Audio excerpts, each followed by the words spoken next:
Hi, everyone. Thank you for joining us for another amazing episode of Connecting Greeks. Today, we got a special episode with a special guest. But before we get to him, I want to introduce my co-host, Foti Stamos. How are you, Foti? Yasu Ari. Tikanis, kala. Not really, but yeah. Okay, that's good. That's nice to hear. Moving on, all the way from Los Angeles is our good friend, awesome dude, superstar, Angelo Tsaroukas. How are you, Angelo? Hey boys, what's going on? Adi and Forty, good to see you Yasu guys. Angelo. I'm got my Koboloi here. That's I'll it. try to cut down. And look, before we say we bring on our guest today, the very, very funny guest, I want to give a special shout out to Forty and to his company. We got St. George Wines, which is Skouras wine. This wines, which we've been fortunate enough from our friends. Forty, what's the name of the company again? Greek Wine Club is the Wine Club company that we've launched that actually ships Greek wines all over the country. Not just Greek wines, because you did get more than just Greek wines, but yes. Right, and because we also got, and because my wife's Armenian, and now you're going to definitely help me score in this one, Forty. We got great Armenian wine. Yes, sir. Yeah. So we got. There's more. These are the two. Yes. That. So in your in your package, Angela, we sent you the best expressions and representations of Greek wine today. And Armenian wine. And Armenian, yes, by far Armenian. So if people want to get it, where do they go? They go to GreekWineClub.com. Ari? .co. We couldn't get the .com because we want you get .com. So you got GreekWineClub.co. Yes. Which is great. And I tell you what, man, I really appreciate this, and I'm going to encourage everybody. And I'm also going to do a special shout out on Instagram for you too on this one, okay? That. Because it was very kind of you to send it ground transportation, Boston, Los Angeles. Yes. And moving forward, you know what? We'll send you plenty of wine so that we can actually have a drink together while we're doing our segments. Good idea. That sounds good. So I wanted to get that out of the way before I forget. As you know, this is Connecting Greeks, and we've been fortunate to connect Greeks from all around the world. This particular comedian, I originally met him in Toronto when he was working there years ago. And since then, we became great friends. I've worked with him in Canada and in the US. He makes me laugh. I think he's hilarious. He's originally from Perth, Australia, and he makes his home in New York. And he's a very funny guy, and you're going to see why he's done a one-man off-Broadway show. You've seen him on television. He tours all around North America, Australia, Canada, US, UK, all those places. And he's one of those guys that makes me laugh all the time. So let's welcome to Connecting Greeks our good friend Jim Dailakis. Jim, there he is. Καλησπέρα σας, παιδάκια. Thanks for having me on. Thanks for being with us. Thanks for being with us. What is it when you talk to Greeks, you always have to sound like an uncle? It's just or a papu. It's just how we grew up, I guess. It's just the whole. Τι μου κάνεις, κουκλιτσό, είσαι καλά. Κοίταξε, μεγάλωσες. Τρως, αδυνάτησες, τρως. That's definitely one of those questions. That's all the time. Classic. But Jim, don't you find they ask you and answer the question in one sentence? All the time. Πάκινες τρως πολύ. I go, well, let me answer. Πάκινες τρως πολύ. Πρόσεξε λίγο. And then they say, έλα κάτσε να φας τώρα. Yeah. How you doing, Jim? Buddy, how you doing? Now, are we catching you in Australia or New York? You're catching me in Pennsylvania. Oh, in Pennsylvania. Okay, yeah. So are you there now? Yes. I've been here on lockdown since March, actually. So wow, with a lovely friend. So it's, okay, good. It's all good. It's I'm counting my blessings, but it's just weird not performing. My audience is my dog. So yeah, no kidding, right? Those skilaki, yeah. But it's so we got So we got Jim in Pennsylvania. Adi is in Washington. Am I right, Adi? Yeah, DC. You're in DC. Forty's in Boston. I'm in LA. This is good. The whole thing. Mhm. So Jim, for us, and we're gonna get to the background of you. Sure. But in the short term, it's good that guys will understand how comics are. We're number one we're comfortable being uncomfortable. Yes. And we're used to being on the road. Like that's what we do. It's not like, so, a lot of people will look at comedians and go, I couldn't do that. Well, that's why you don't do it. Yes. But for us, I mean, what's your biggest challenge, Jim? Because I know they're trying to do, we're happy you're on as our guest. Doing a Zoom panel is different than doing a Zoom show. Of course. What do you find?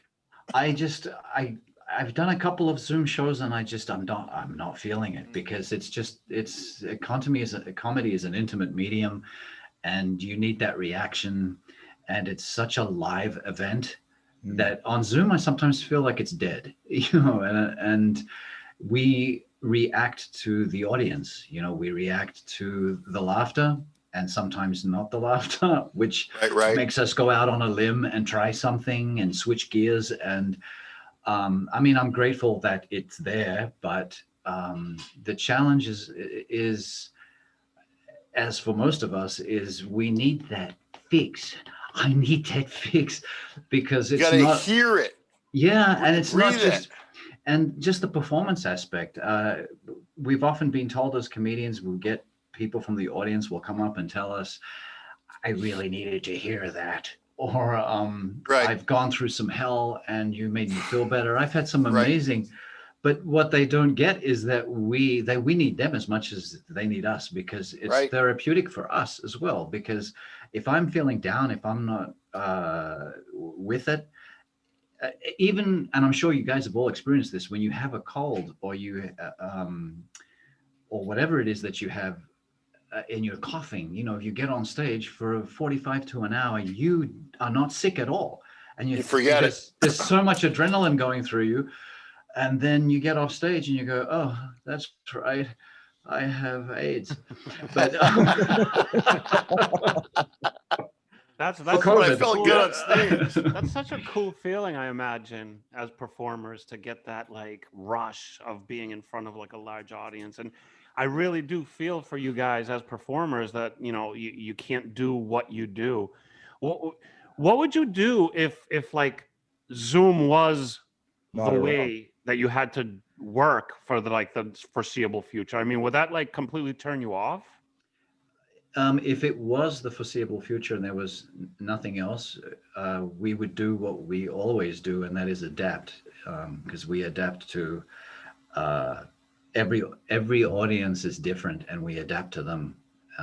And sometimes you do a performance on a cruise ship, which is completely different because to a club, which is different to a corporate, which is different to a Greek show, so it's just switching gears. And I haven't found the gears for Zoom yet. We've lost them. If there are any, but if this is what we have to do, then I'm sure we'll do it. But there will always be that element of the live performance that will be missed and will be missing.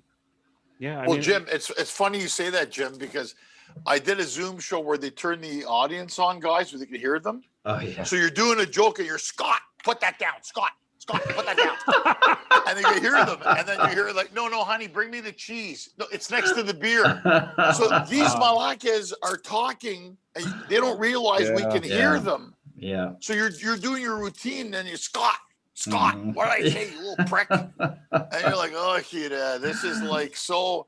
But like Jim said something right. It's a matter of adapting. I think for comics, you need to hear the glasses clinking at the bar. You need to see the people. You hear them, breathe them, feel them. It's that interaction. Energy. Because it's not like film or TV where you film it and you wait 3 months and they show it. This is immediate.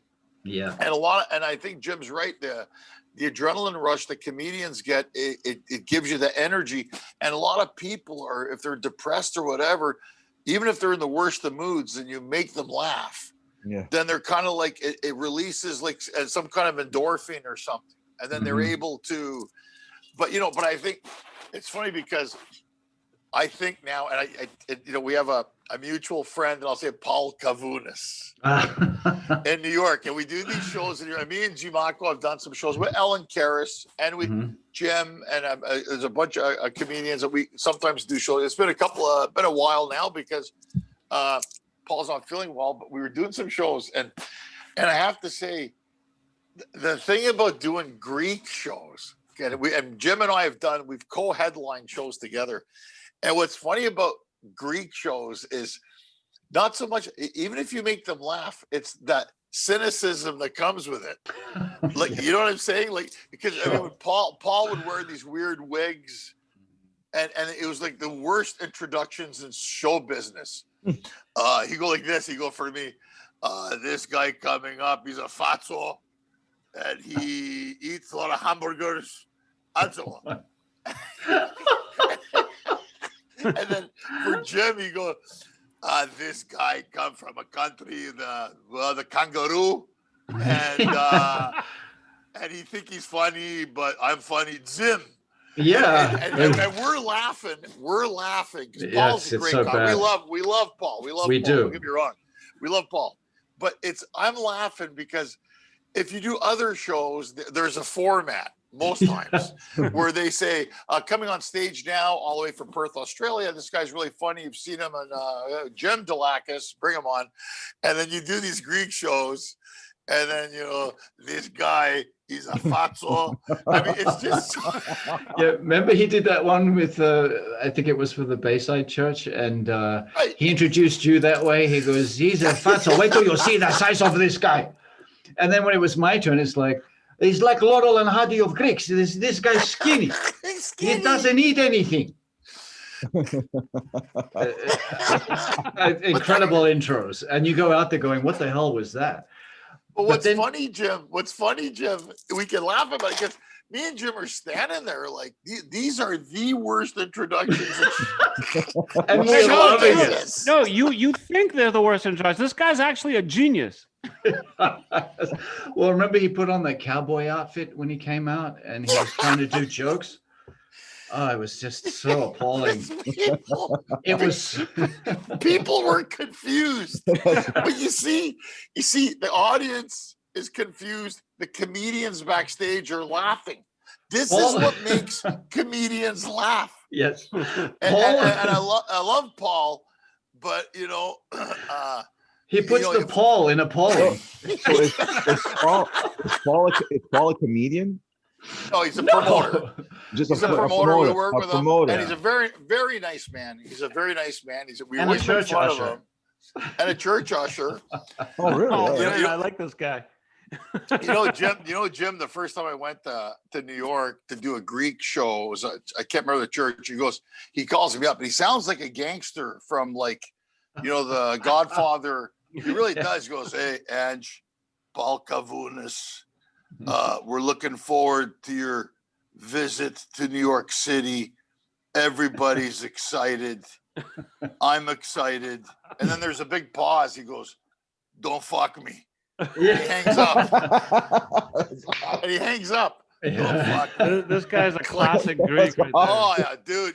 But I think because everybody will. I'm gonna ask you this, Jim, because people ask us, where do you get material from? Just hang out with Greeks, man. Do these things. My whole routine with Greeks is my family, my cousins, and Paul Kavunas, because it was because we love to as comedians, we love to localize our humor sometimes. Like if we go to a small town, we'll drive around, walk around, get to meet the locals, see what's what, and sometimes it's even like that with the people that you meet, like Paul Kavunas. I mean, everyone knows who he is. They know his eccentricities. And I just expound on all those, about his terrible driving, about his crazy jokes, about how he talks to us. And the audience absolutely loves it. I mean, I did a 5-minute bit of him ushering people into the church because I've watched him do it.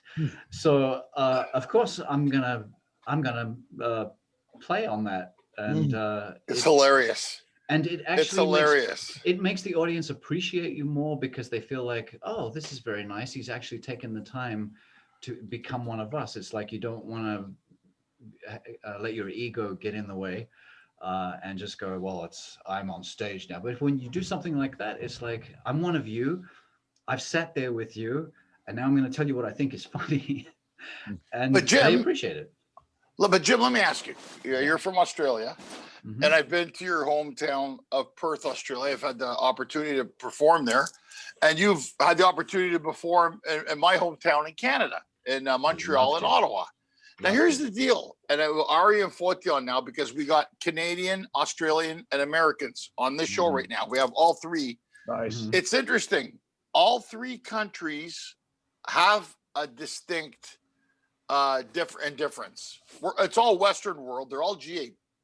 But Jim, let me ask you, when you take the Greeks that you grew up with in Australia and you look at the ones in America or Canada, how much, and this is what I'm going to ask you, how much of a difference is it? Not much. This right? much. Yeah. This much. And people don't understand if you're Greek. And that's when people go, I don't understand. People say to me, how is it? Because when I went to Australia and I saw the older people, they reminded me exactly. If I met your family, and you met if I met your family, Jim, I'm not strange to it. They look like my family. Yeah. It's exactly or Adi or Forty or whoever, right? Yeah. Did you find that traveling, Jim? Yeah, that was easy. Very easy, because when I first came to America and we met cousins that we had never met or seen before, I remember my sister and I came into their little tiny apartment, which we were shocked by because we live in houses in Australia. Right. But I mean, this was the Bronx. And she says, oh my God, I've got cousins from Australia. Come in. Oh my God, look at you. So you're my father. Your mother is your mother's first cousin is my father. Oh my God. And then it switches to Greek and she goes, Elate, katistikato. And so when we talk, I'm talking like an Aussie back then, like this, and my accent's different. But as soon as we talk Greek, there is no accent. It's exactly the same. Right. Yeah. And same in Canada. That's the point I'm making, right, Jim? Like you can go anywhere in the world, the accents when you're speaking English or customary is different. Yeah. But Jim's right. The moment you start talking Greek, it's gone. Yeah. You could be anywhere. There's small things I notice, like when in Canada and especially in Montreal. I love the way you guys say Montreal. And I got busted and heckled for calling it Toronto when I first got there. It's Toronto. It's Toronto. But the one thing I noticed with Greeks, especially in Montreal, is that whatever you say, it's always finished with egine. Egine. Everything. It doesn't matter what. That was delicious. Egine. It's almost like a bastardized dialect to it. Because in Montreal, don't forget, they also have the French, right? So not only English, you got to deal with the French. Yeah. So when my sister now has that, when my sister's talking to me, she goes, me, I'm going to the pharmacy, him to his balls. What does that mean? That's funny. Me, I'm going to the pharmacy, him to his balls. That's my sister talking. I go, what is that? Oh, yeah, I don't know what that is. It's Montreal because they got French, English, and Greek. And they're... it's going in their head. Stuff. Yeah. Do you know, when you talk about how Greeks, we're all the same no matter which continent or country we're in. Angelo, have you worked with this promoter, the one in Montreal that I think he's got us gigs. He's got you gigs and he's got me gigs, but what's his name? Evan Goodis. Evan Goodis, yes, of course, yes. Yeah, Evan invited me over to meet his parents. And we were having dinner. Which, the usual thing of, because it was after Easter, so it was like I think they were trying to unload all their uneaten kaloria on me. But talk about a small world, where his dad starts talking and I'll start this off with, I had an uncle, may he rest in peace, in Greece, in Kastoria, where my ancestors are from. Nice. They used to, his name was Themis Kasapis, and he was a furrier, like 99.8% of the Greeks. Of Kastoria, that's right. And so I'm sitting there having dinner with his parents, and his dad says, θυμάμαι ότι ήμουν στη Καστοριά, δούλευα για το Θέμης Κασάπης, έκανα τα... And I just went, wow. Well, hang on a sec, what did you just say?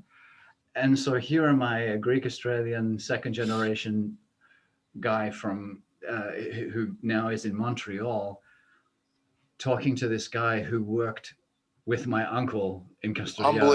Unbelievable. In the 50s. I mean, you probably thought it was a setup. Well, I was in shock. I just thought, yeah, he must have, where did they get that name from? You know, like it must be another Themis Kasapis. And then he described who he was, and I went, that's him. That's your Theo. They must have tripped out. They did trip out. It's funny. Evan goes, oh, you mean to tell me in some way I'm related to you? And I said, not quite. But, we know each other. The Greeks will make a Segenia right away or Sebetheria, right? Well, that's and it's so, you know.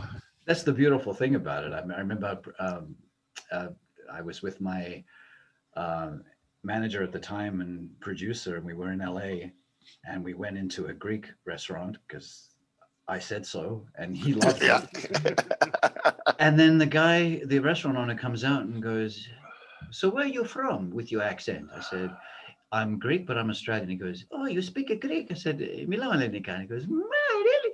And then all of a sudden, I'm his nephew, and he's giving us desserts for free. He's saying, "Mipos o filos o θέλει να φάει από αυτό?" And it's like party. It's the gifts. best. It's really amazing. It really is. So, Jim, you went on a good topic here. Do you find on a road, regardless of where you go, if you have a choice of a restaurant in a town, do you gravitate to a Greek-owned restaurant first? Yeah, or a Greek diner, because I know that they put their love into it. Yeah, and you know, because other comics, the Xeno comics, it's called the Xeno comics, although we're the strange ones. They'll look at me going, how did you know the food was going to be good here? I guess they're Greek. Yes. Yeah. And even though we're a miserable people, we have too much pride to sell scatata people. Yeah. And I'll tell you that some of the best Greek restaurants I've ever eaten in were in Canada. Of course. I agree. I agree. And I've even gone to Greece. I mean, I was a kid at the time, and I've gone to Melbourne, which has got a very amazing Greek restaurants. They're good, beautiful Melbourne. But the first time my Greek roommate took me to Toronto, we went to the Greek town, and there was some Danforth. And he was cracking me up because he doesn't know much Greek, but it was just funny Greek. He kept calling everyone bufo, and they didn't know what he was talking about. Bufo. And but he took me to this Greek restaurant, and I never liked calamari until I had it there. And now I'm hungry now. And then when I was in Montreal, same thing. And I remember, Ange, you took us, I think we did a gig, and you took us to a place that I think he's a friend of yours, or he is a friend of yours. He opened the place up at 1 a.m. and then all of a sudden I thought, when does the goat come out? My God.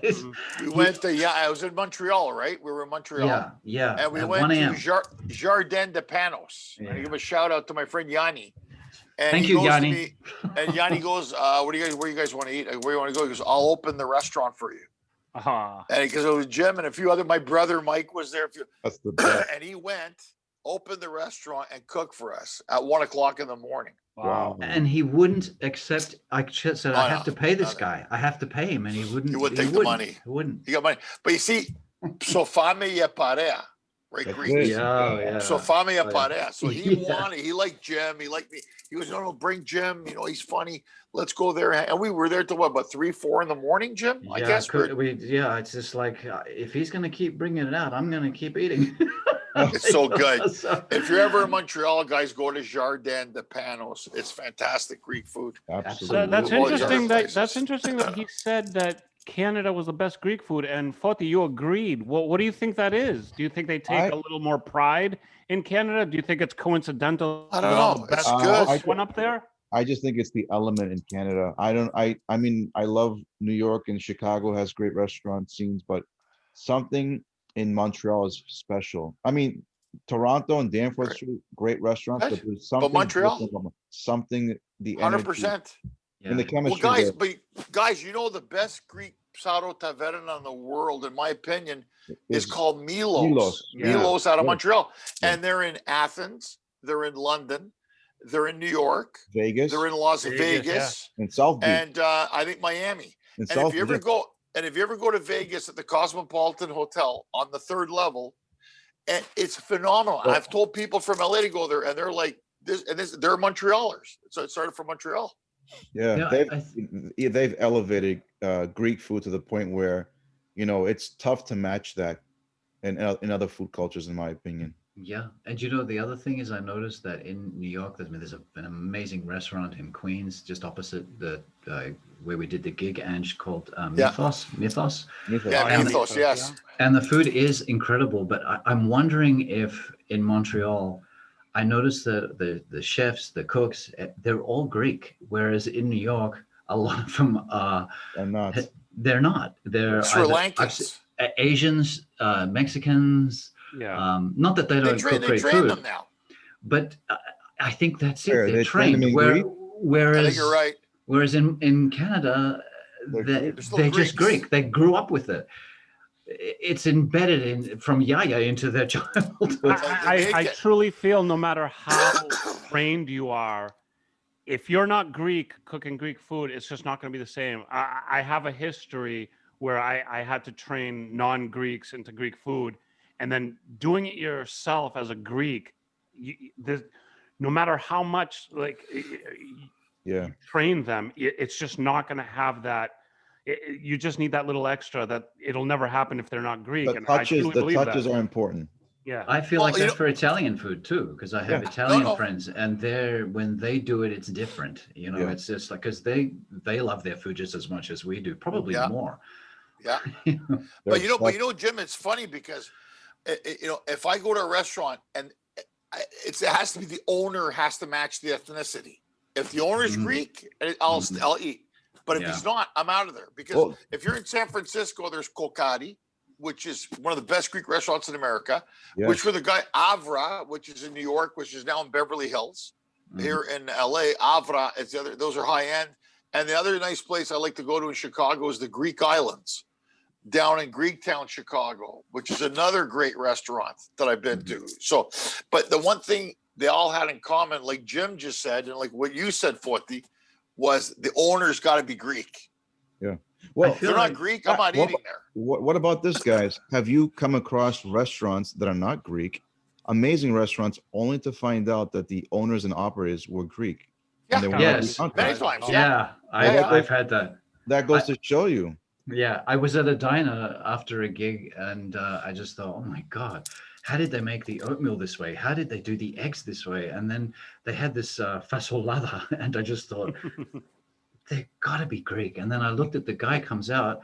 I didn't have to ask him, because he goes, Michali. And I thought, okay, Greek. Now I know where. But you know, I feel like that because I don't know if this is weird for a Greek, but I absolutely love Japanese food. But I notice the same with them. Yeah. If the owners are Japanese and there are Japanese people sitting in there, I'll go to it. If it's all white people, I'm not interested. I have to see Asians eating at that place. If the ethnicity is in the restaurant, you know it's good. 100%. Yeah. Because you know what? If you go, like, for instance, Greeks like to colonize any restaurant. So have you ever been to something? You go to a place, you go to, like, New England diner, and there's a Greek souvlaki. There's like Jim's a fasolava. Even if it's a New England fish and chip shop, they put a couple of Greek things on that are just as good. Because I love in Boston, I went to this place, Adi and Forty took me, and Jim, I had, because now I'm hungry because we're talking about food. So am I. They took me to this place. It's a lobster roll with a clam chowder. The best $20 I ever spent in my life was there. I can't remember where you guys took me. It was Legal seafood? Fortinari. Not legal. It was on Fan Hill Hall. Faneuil. Oh. There's the Greeks were there. You knew the guy, Forti. The guy was right next to him with the Greek guys. But this place, I want to say one of the guys was Greek. I'm not sure. Yeah. But it was but you know, Jim, we had the lobster roll and clam chowder. Unbelievable. Like, and I remember because somebody said to me, what's the best? I did this podcast where they said, what's the best $20 you ever spent on food? And I used that place as an example. Oh man, I'm trying where to I went with you guys. Well, first of all, Forti, why didn't you pay for Angelo? What the hell? I know. He sent me It one. was factored into his fee for that day. No, I think Forti. You can't have the talent paying for their own food. I think Forti paid, but I'm just saying. I remember it was $20. All right, I'll kill you. And I think Forti paid, because he said, I don't want you to think. But it's funny because you say that because I'll go to Greeks never let other Greeks pay. And you know what's funny? When you're with Greeks, if all four of us were to go out, we'd fight over the bill. Yeah, I got true. it. You ever go with Xeni? You could be the only Greek with 3 Xeni. I got it. Thanks. Thank you. They don't even try. Like, Greeks. Yeah, and they'll fight you. They'll actually physically fight you. They'll fight you over it. If you pull out your card, they'll go, I said, Mori. I said, no. They get the cards out. They got the cards out. Like this. But now you go Xeni. Yeah. I got this. No fight. Yeah. Now lately, guys, I noticed that the behavior has switched where when you go out with your Greek parea, usually somebody in the group will be sly and I got to go to the bathroom, and they slip the credit card to the server before they come back. That's the new that's thing the now. other one. Oh, but I got to tell you guys, my brother Mike, who Jim knows, he did something really funny. There's a whole bunch of Greek. We're in Montreal going out. So my brother went to the bathroom, and he comes back. He goes, did you guys pay the bill yet, or should I go back to the bathroom? That's awesome. I fucking laughed, man. Shit like that. But then Greeks will do this though. On the flip side, okay, you'll go agree, you'll pay a couple times, then you'll hear later. Πήγαμε αυτό το μαλάκα πόσες φορές, πλήρωσα εγώ. Αυτός ο τσιγκούνης μια φορά ούτε ένα chips, ένα χαντόκι να με πάει para χαμηθεί αυτός. Alligator arms. And I laugh at that because I laugh at that too. So it's like, okay, I bought for you a couple of times. You better buy for me. Yeah. Right. I mean, it's the way it should be, right? And it is fair enough. Yes. Isn't it fair enough? But you see, I think to me, it's like going to Greece. When people say to me, especially if you're Greek, and they go, "What's great about going to Greece?" You got to understand, Greece is beautiful, the islands, the food. But I think for me, I don't know about you, Jim, but tell me this: don't you like the attitude of the people?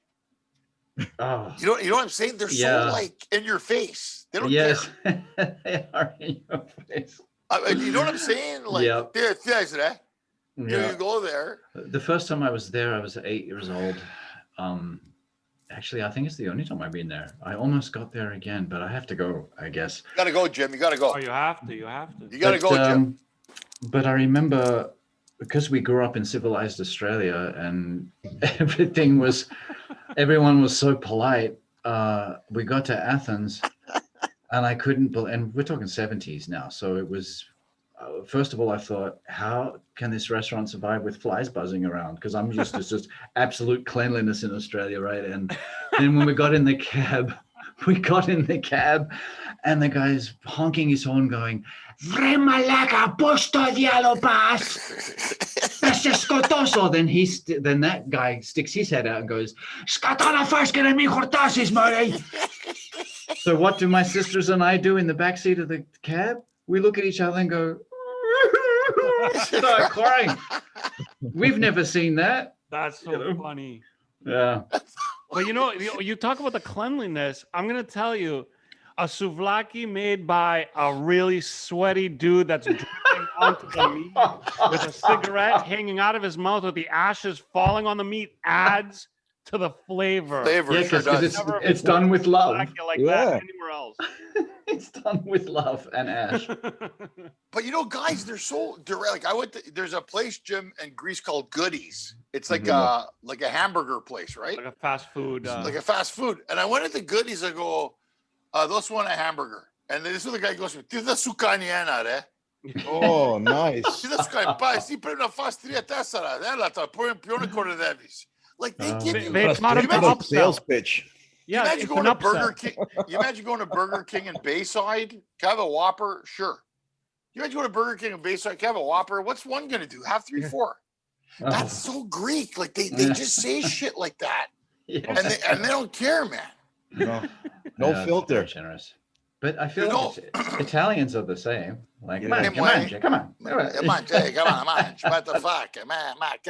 I feel like that's just like kind of cool. Like I like that. I feel like we're very reserved here, and I'm sure Canada's the same. I'm sure Australia's the same. Yes. But everything's like very PC, very reserved. Customers always right. Blah blah blah. And it's like, just let it out, man. Be like, yo, you need a couple of hamburgers, buddy. Let's do this.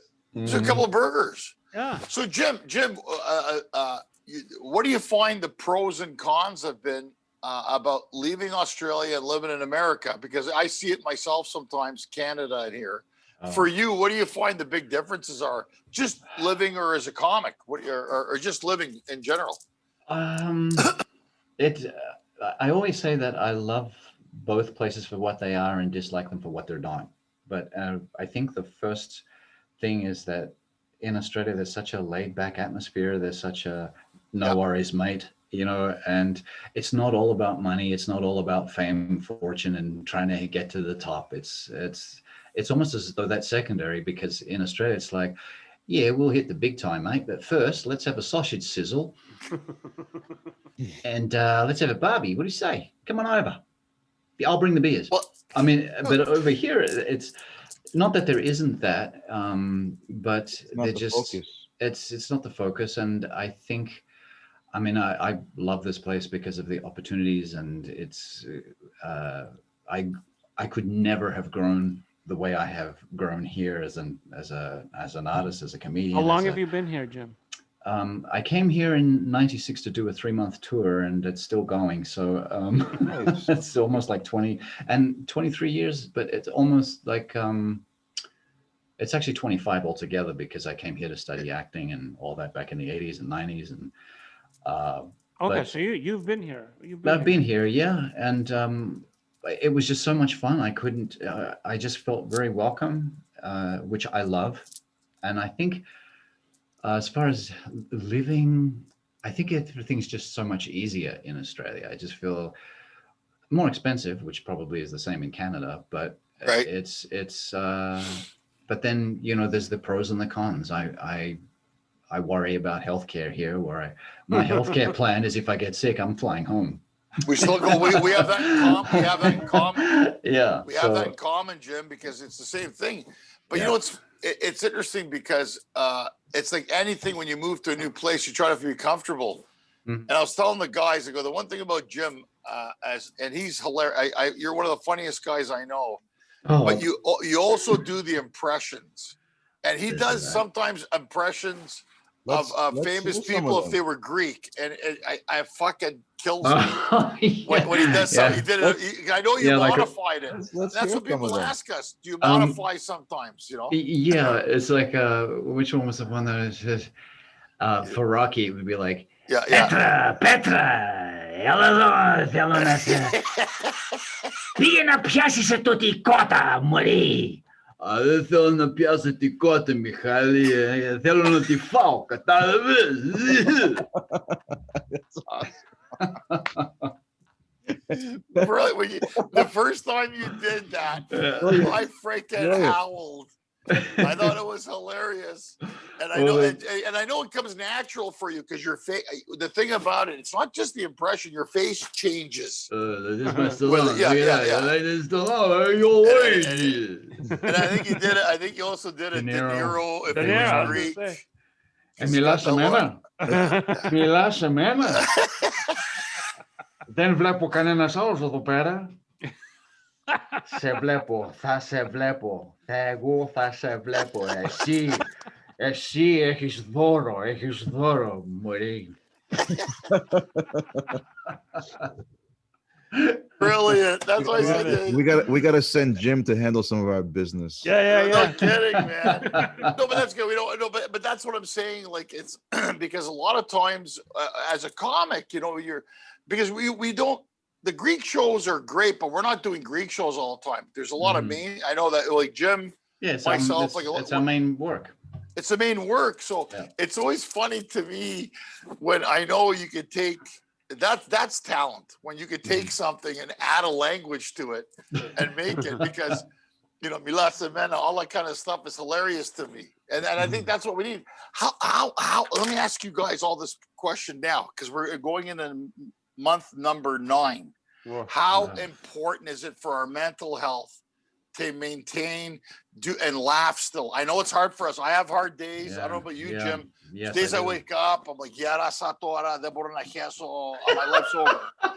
You know, I'm just, but we need, because people, it's funny because it's hard to, I think for Greeks, as happy as we are, everything's doom and gloom, right? Yeah. Right. Now, how important is your guess what? They were right. Yes, they were right. Yeah. It's like I do that joke, Ange, you know, in my Greek act where when you say it's all is good with Greeks, but it's doom and gloom. It's like the Yaya when you say, "Πώς είσαι, Yaya? Are you okay? How's it going?" She'll say, τα μάτια μου δεν βλέπω τώρα, έχω cataracts. Και το γκόλο μου δεν πουνάει, είναι κοκαλένιο, δεν μπορώ να χέσω, η καρδιά μου έκανα triple bypass 7 φορές, το κίνη είναι transplant και τα δόντια δεν είναι δικά μου και πουνάω μέρα και νύχτα, όμως καλά είμαι δόξα τω Θεώ. Oh man. You know, Jim, you just summed it up right there, buddy. You summed it up. It's exactly how it is, right? Yeah. But I mean, I've noticed now that, especially with holidays, because you know, we had to miss out on Easter. Psychologically for Greeks, it's a big deal. And now with Christugena coming, you know, it's kind of like, so I mean, you got to be able to, now, are you going to be able to, I guess, no, you can't. What am I talking about? You can't even fly to Australia. Qantas isn't even flying. Well, I used to fly with Qantas. Can you go? But I switched to United. Don't hate me. But but we've had this, you have the points. Yeah, of course, because it was just made more sense to fly with a US-based airline, and I could fly business, you know. And I never took it for granted ever. And this year shows me how I can't take it for granted. Right. And even more so in the future when hopefully it passes. But I was supposed to go July 18. Then they changed it to July 19, then 20. Then they canceled it because Western Australia closed the borders. You know, they did everything the right way. They went on strict lockdown for 6 weeks. They enforced the mask wearing. If you were caught out, you would pay $1,000 fines. And there was actually, I think at one point, a politician who was out and about and he had to pay as well. But 6 weeks, the government paid, I think it was the same as in Canada. I think it was $1,800 a fortnight or something. Yeah, right. And my sister was one of those people, and she was upset about not working, even though she was getting government assistance. But then they stopped.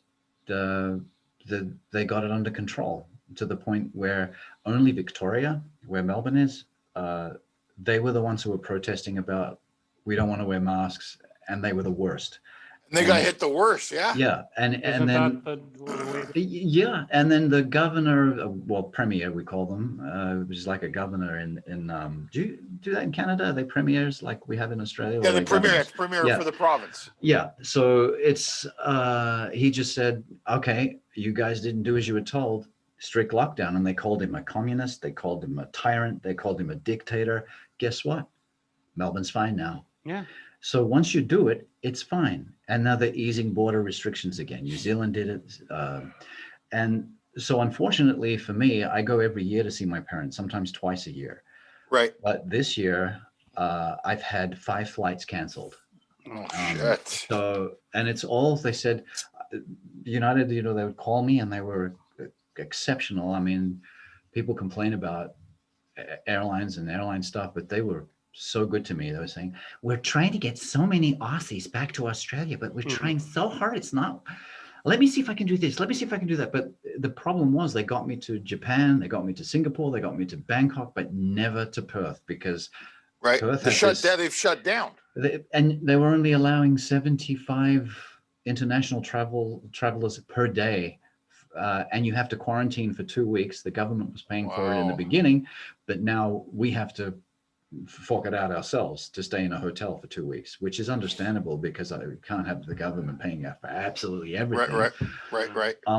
But that's just how strict it is. And because of it, I couldn't see it. And then my girl here, she can't see her grandmother, and her grandmother is 6 miles down the road, but because she's in a home, she can't see her. I couldn't see my cousins in New York, which we normally do, so you're right. You have to keep. It's good that you were going, because it's good that you're going, Jim, because think about it.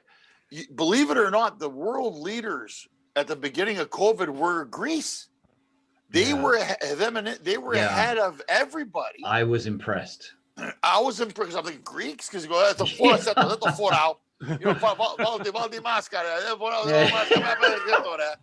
Yeah, I was impressed. I was proud. But this is where the Aussies were smart guys. They kept people out. The Greeks in July, as you know, opened it up to Europeans. And then they opened it up a bit more. And now, I don't know if you know, but Thessaloniki, Athens, Greece is on lockdown again.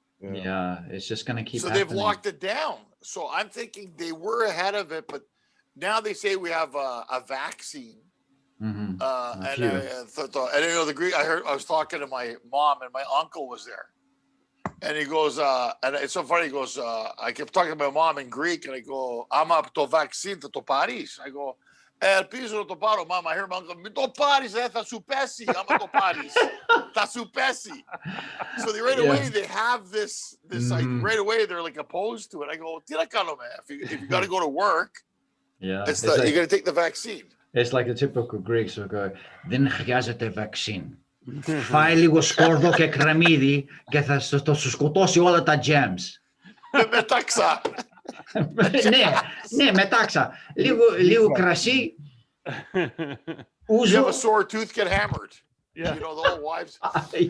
So Jim, how many old school remedies? I still do a few myself. We don't think we're superstitious. Yeah. And then I'll do things where my wife looks at me going, "What are you doing?" Like, I mean, my kid's got a sore tooth. Rinse it with Metaxa. I got 7-star. God. Chamomile with the honey from Greece, but the Saito Vuno. I brought Saito Vuno. My friend goes, "Where'd you get the weed?" I got it from Serocabi, Greece.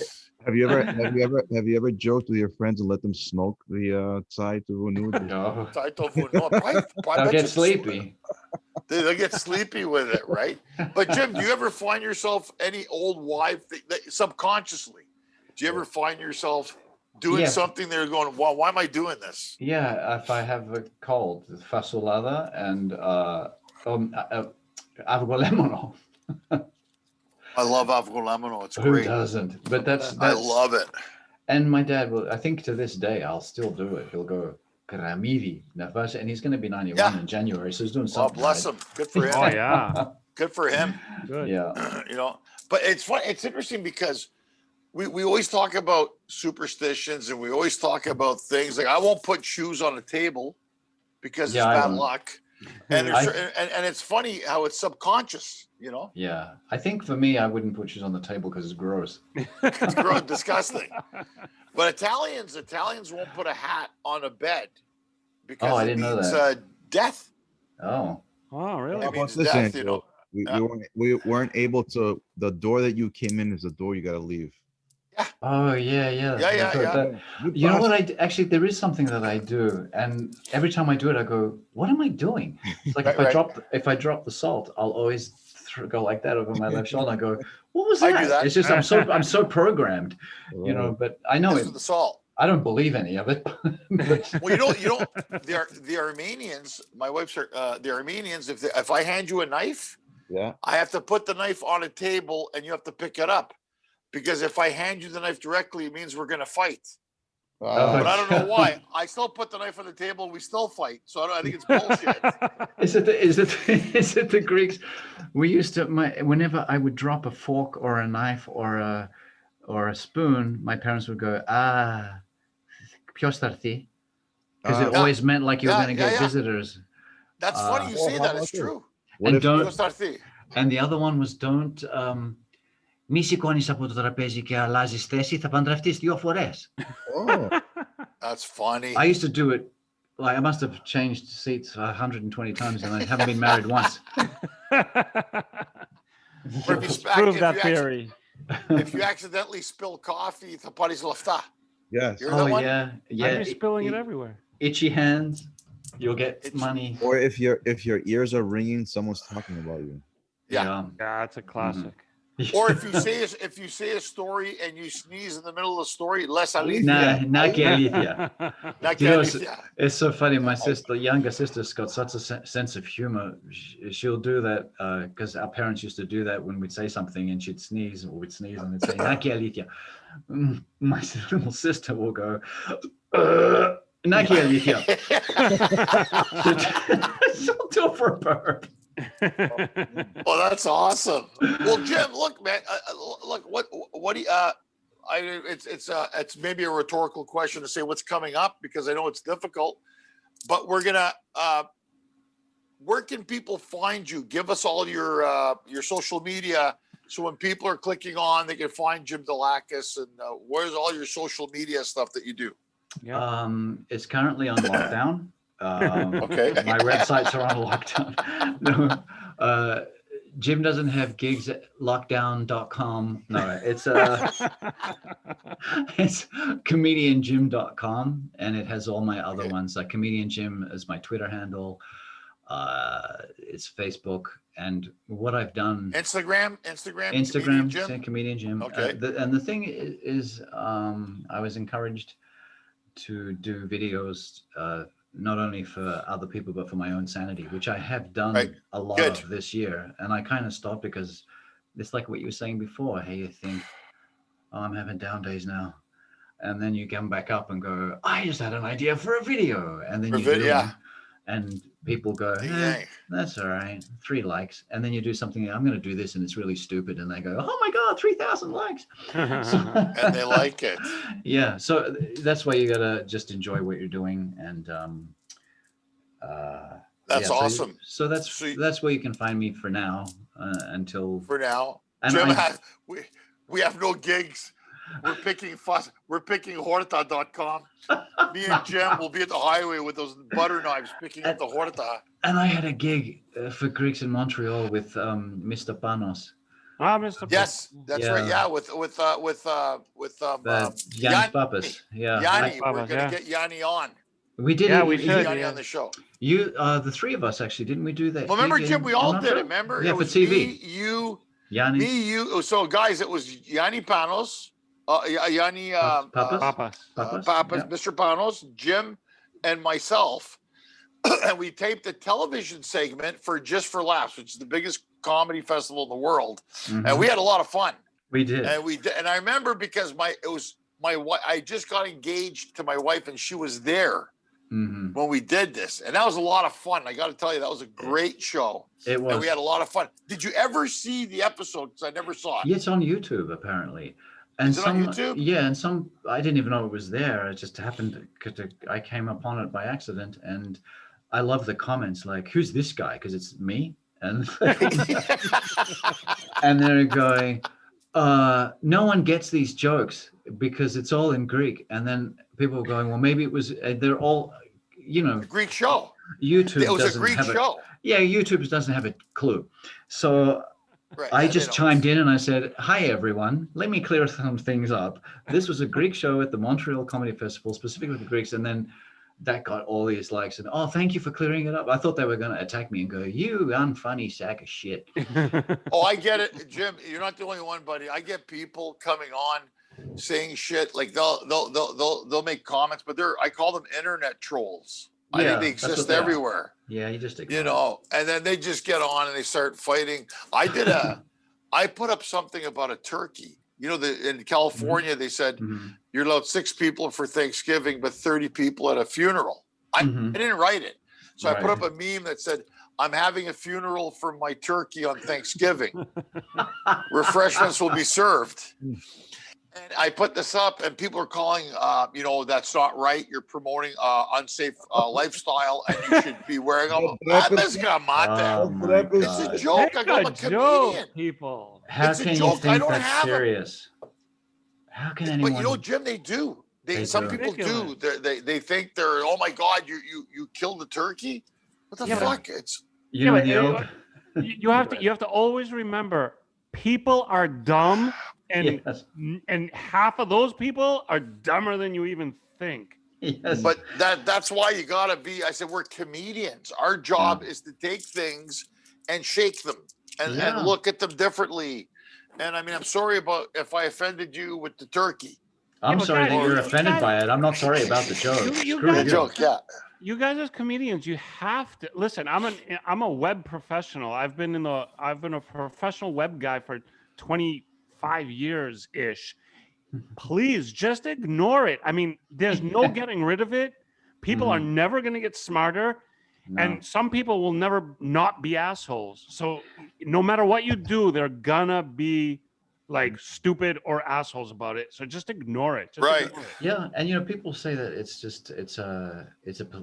we've gone really bad with political correctness, but when you really think about it, people have always been this pathetic because remember, we go as far back as Elvis. Like, don't show him from the waist down because it's disgusting. True. Then remember the people with their protesting against the Beatles and long hair, long-haired louse, how dare you? And then Kiss comes along and they're just a band. Yeah, but they're all satanic worshippers. But see, the internet has given everybody a voice, and not everybody should have a voice. I agree with you. Do you know that song Desiderata? Listen to the dull and ignorant. They too have their story. Turns out, nah, they don't. Shut the fuck up.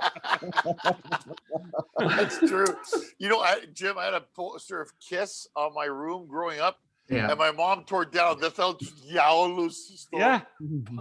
My mom tore it off. She thought they were devils. You want to hear a quick story? When I was little, I went to a friend's house and he had a poster of Twisted Sister, you know? Right. Yeah. And my parents were like, "Oh my God, they're horrible devil worshippers, blah, blah, blah. Don't look at that." And then I have a 20-month-old son and I put on songs for toddlers and they had this like kids bop version of "We're Not Gonna Take It" or one of the Twisted Sister songs, and I was like, what the hell happened? Like, that's hilarious, dude. Satanic to like kids music. That's hilarious. You never know. Yeah, it's not. Yeah, back in the old days, it was just, why did the chicken cross the road? And you just wait for the punchline. Now it's, why did the chicken cross the road? Why is the chicken on the road? That's just inhumane. Who let the chicken on the road to begin with? Yeah, that's just wrong. Well, Jim, before we let you go, because we loved having you on this show. An hour goes by fast. It sure does. We do a little Q&A. Forty does a Q&A with every guest, and we ask. Sure. It's to test your a quiz sort of on what you like, and well, let Forty take it. 9 inches. Okay, before nice, Forty. I was trying to set it up. Answer all the questions we had. Thank you. Good night, everyone. Like, okay, shut up. I got it from here. I'm trying to introduce you. Jim, thank you very much. There you go. But Jim, this has been great. We've enjoyed the time with you. Thank you.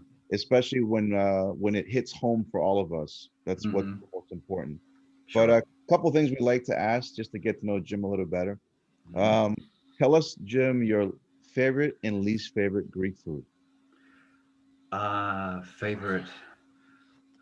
Oh, this is the hardest question on earth, but I would. Oh my gosh, it's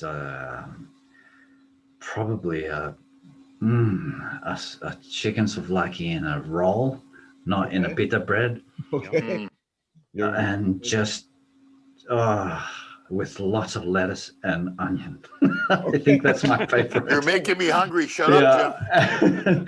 and I think I want it that it has to have the, and I'm doing this myself now. Okay. I have to have the lettuce has to be not just thrown in; it has to go onto the grill as well at the very end when you're. Okay. Yeah, and same with the tomato. Same with all that. All has to, because I grew up in Perth. There was a place called the Plaka Shish Kebab, and my dad used to bring them home to us kids when he would stay out late at the Kalapi because and he felt guilty, so he would buy us these things, and they were absolutely amazing. And I my mouth's watering. Okay. So Me too. I love that. I love avgolemono. But I think maybe the souvlaki is way up on the top. And my least favorite is probably dolmades because I don't get it. Okay. I love dolmades. Yeah. I don't get it. I love I don't get it. I love that. Mm, Okay, dolmades. mm. Now you did mention through our segment, Jim, that if I'm, tell me if I'm correctly, the last time you were in Greece was when you were 8. 8. Okay. Yeah. All right. So you did mention that you definitely want to get back there, but we always like to ask our guests if there was one destination in Greece that you could actually go to, where would it be? Santorini. Santorini. Yeah. Mm-hmm. Nice. Yeah, nice. I've just heard so many. Beautiful. No one person has said yuck. I'm a little bit concerned about the Meadows situation, but as you do when you're in Greece. But everyone, I mean, I have a comedian friend, Kevin Israel, who's Jewish. Go figure. He and his girl went there for their honeymoon, and I don't know how long ago it was. He still keeps posting pictures, but he was so enamored and amazed by it. And my cousins have gone, and other people have gone, and there's not one complaint. It's like, how can this be real? It's like you step into a postcard. Yeah. And that's where that's probably the destination I want more than anything to go anywhere. Yeah, you got to do it. You have to go. And Athens, because I love big cities. I can't help myself. Athens is great. I love Athens. I was 8 years old and I loved it. My parents were like, ever since I was a kid, I don't know. Big cities just jive with me. I don't know. Yeah. That's why I love New York. And now that you mentioned parents, our last question. The most memorable sayings from your parents.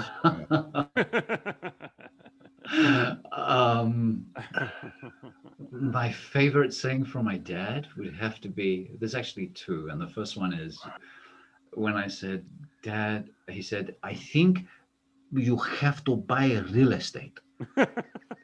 Get a house. And I said, but Dad, I'm an artist. I'm a free spirit, and I want to be a free spirit so I can pursue my dream as an artist. And he said, yes, be free spirit, be an artist, pursue your dream, but with a house. That's my favorite. That's a smart man. And he would always say to me, spend your money, but spend it wisely. Yes, he's right. And from my mom, it was just affection. I guess it was just bechkamu. She still says it, which is bechka is a lamb. I think it's more of a dialect. I think it's more of a Macedonian thing. Because being in northern Greece, it's practically Macedonia. So she would just go bechkamu, which is my little lamb, and she'll do it now. Like I'll see her on Skype. She's 85, and she'll look at me and just go. And to my sisters, to anybody, she's just a saint. She's cute. Yeah. Well, that's awesome, Jim. Look, man, thank you so much for coming on Connecting Thanks Greeks. For having me. It's been a pleasure. Good to talk to you. We'll talk again often. And thanks for coming and doing the show. Ari will let you know all the platforms and everything is going to go on. Yeah, and We'll have the video up tomorrow. We'll have the podcast, which is on the major networks tomorrow. We're going to link up all your stuff. I just want to say, as Angelo did, thank you, Jim, so much for your time. Thank you for being with us. Thank you for having me. And I know I'm with Canadians because the politeness is ridiculous. Well, they're Americans, the two of them. That's why. Screw you, Really? Jim. Well, I did say that I've never felt so welcome here, and it's the most. I remember when I had with New York, I didn't know if I wanted to live there, and I said, I think New York, I think we should start dating other cities. So I went to the UK where I met Ange, and we did the Edinburgh Festival, and then I realized how much more in tune I am with Americans, and how much friendlier, and how much I felt at home and a kinship with them. And I forgot about that. We were in Scotland together for the month. I forgot about that. Yeah. So I really appreciate the politeness and the friendliness. In fact, I do that in my shows in the US where I say, you guys are all so polite, and the audience laughs. And I go, why do you guys laugh at yourselves? You're so hard on yourselves. But I will say this too. I'm so grateful for I'm glad we became friends with all this, because you got me my first gig in Toronto. And it was fun, and we did so many others, and it was an honor to actually play it where you grew up. We had a lot of fun there, and we'll do more, Jim. We'll do some more. So. We don't know when, but we'll do more for sure, buddy. So it was awesome. I hope to do movies and stuff with you too, if that'd be God fun. Willing. Yeah. The new Greek Laurel and Hardy. Well, actually, you look so much slimmer. I don't think you're going to pass anymore. I've lost, but if another 3 months of COVID, you'll be picking me up with a forklift here. All right. So I really appreciate it. It's coming. Knock on wood. It's hopefully coming towards. We're in for a hell of a winter. Don't get me wrong. Yeah, for sure.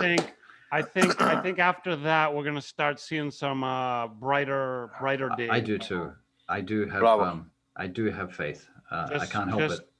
Just hold it together and get through this winter, because it's gonna be shitty. I really think so. But after that, I think we're really onto something. I'm the eternal optimist. Yeah. So I believe it will happen, and I think there are a lot of stupid people, not just in the US, but in Australia, in the world. Yes. But I feel that we should be blessed that the majority of the people here, and indeed the world, are smarter than.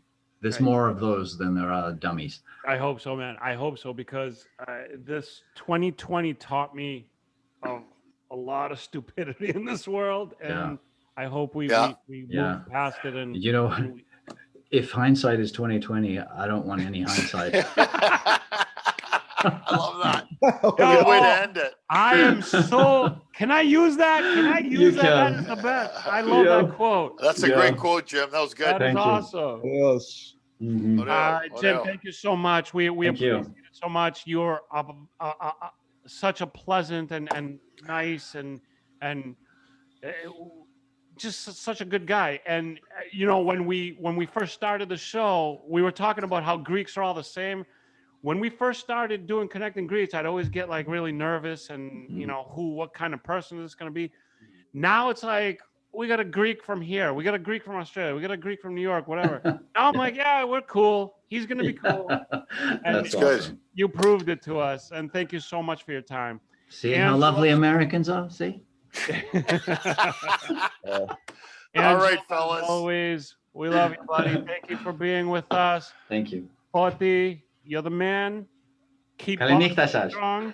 Kalinita, Jim, thank you. Everybody, thank you. Everybody watching, thanks for watching. Tomorrow, video, podcast, everywhere. Thank you all. Bye, guys. Bye-bye. Yes, sir. Kalinita. Kalinita. Piliente na kanita nani.